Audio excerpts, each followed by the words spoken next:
Is it time for recess yet? I'm so glad you found time to join us here on the Childcare Director's Chair, where Erica Saccoccio shares her best practices that she's refined through her passion of directing childcare centers over the last 23 years. From parenting interaction, systems to save you time, money, and stress, to profitability. She shares it all from the Childcare Director's Chair. Hello and welcome to another episode of the Child Care Director's Chair. I'm your host, Erica Saccoccio, and today I want to talk to you a little bit about where do you start as a new child care director? And this is a question that we get asked quite frequently, and I have a few videos on YouTube on the topic, but we're going to dig a little bit deeper. So first of all, let me be the first to congratulate you on your role as a new child care director. And as we embark on this exciting journey, it's very natural to feel a mix of enthusiasm and uncertainty. Maybe you're not sure you can do the job, but don't worry, we've got you covered. In today's episode, we'll guide you through the essential steps to help you grow in your new role with confidence. The first thing that's incredibly important is understanding the vision and the mission of your program. And those of staff of mine that we work together, that's one of the very first things that we talk about. We talk about it so frequently and so right up front that we talk about it right during our job interviews. I share the vision of the program, the mission of our program, and we continue to do that through the life that we are together with our employees and families. So the first thing you have to do as a new child care director is to familiarize yourself with the vision and mission of the organization in which you've just accepted this new position. This will serve as a guiding principle to help you make informed decisions and really take the time to read through the organization's documentation. Talk with your superiors, talk with the staff, talk with the board members, and really understand their expectations. I feel like this will provide you with a real solid foundation for your work. Also, hopefully you have done some research before accepting the job to make sure that the vision and mission are aligned with your own teaching philosophy. The second thing is you really got to know your team, and building a strong relationship with your team is critical for your success. Take the time to initiate and introduce yourself to each staff member individually. So you want to do this in multiple ways. Certainly you want to introduce yourself formally through a written letter, but even more informally, because I feel like those are really where you get those nuggets and really understand the different personalities that you're working with, where they are in their career, what their future looks like. Will they still be with you in 5 years? Will they still be with you tomorrow? And so scheduling one-on-one meetings will really help you learn about their roles that they're currently in, maybe where they want to move, maybe if they're a teacher assistant and they want to move up to being a lead.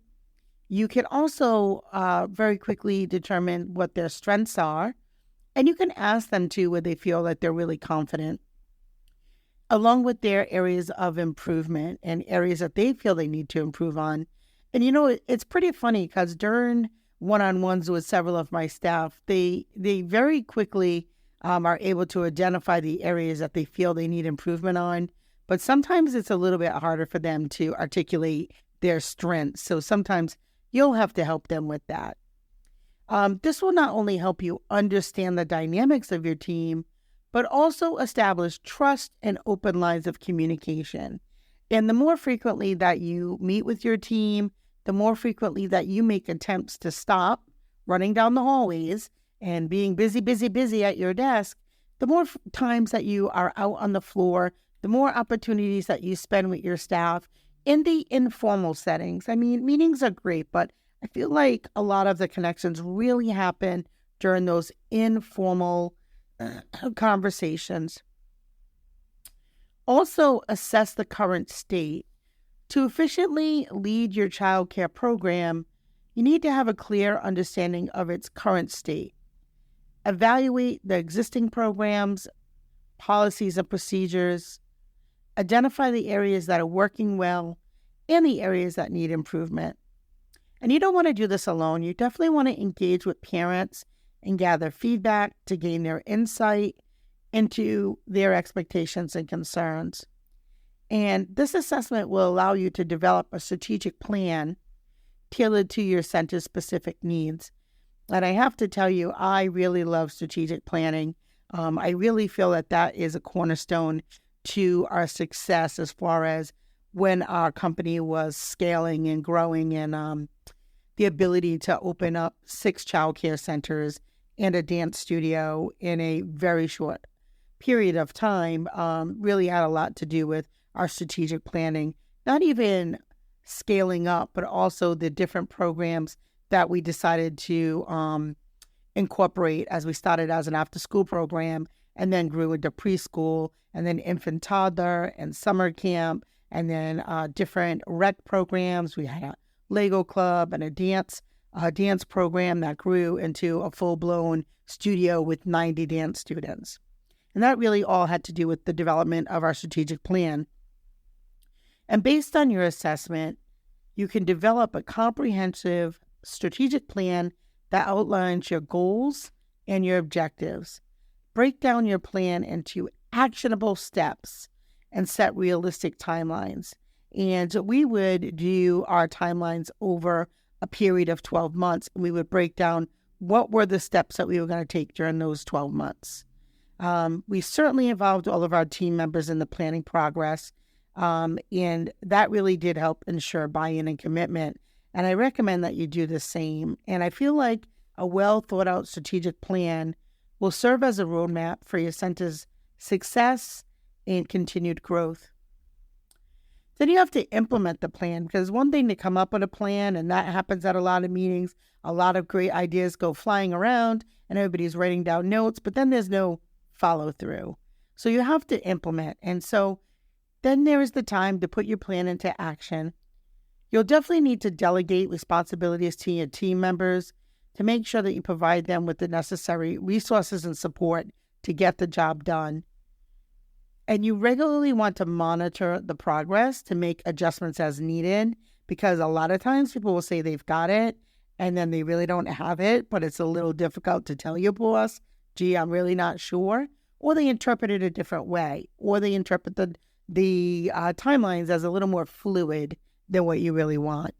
Effective communication and collaboration will be the key during this phase to ensure that everyone is aligned and working towards the same goals. And certainly over a year period of time, you're going to need to, touch base, I would say, at least once a month to make sure progress is moving forward. And sometimes you might be surprised and progress may be moving ahead faster than you anticipated. And that's always nice too, when you reach that goal even sooner than you had hoped for. And then lastly, as a child director, you have to continue with your learning journey. It never stops. You have to stay updated on the latest research, trends, best practices in early childhood education and youth education. Encourage your team members to also pursue professional development opportunities. I know I say that very frequently, but I do feel like that is how we grow. And make sure that you mix up those learning opportunities, that some are in person, some are done by reading, some are done by webinars, some are done by writing, some could even be done in presentations where you ask people to select a topic and then have them present, maybe create their own workshops. So there's just so many different ways. But I think the more excited you get about continual learning in your program, your teachers will as well. So starting as a new child care director might seem really overwhelming at first, but if you follow those steps, we will be on our way to success. And remember, stay confident, seek support when needed, and embrace the rewarding experience of shaping young minds. Good luck on your next adventure. Hopefully, we will see you soon. Have a great day. Bye. Well, all the cute little kiddos have been picked up and it's time to go home. And that'll do it for another episode of the Childcare Director's Chair. Please leave a review so Erica knows the information is helping you to manage and improve your childcare centers. Remember to subscribe to get the latest episode from Erica's Childcare Director's Chair.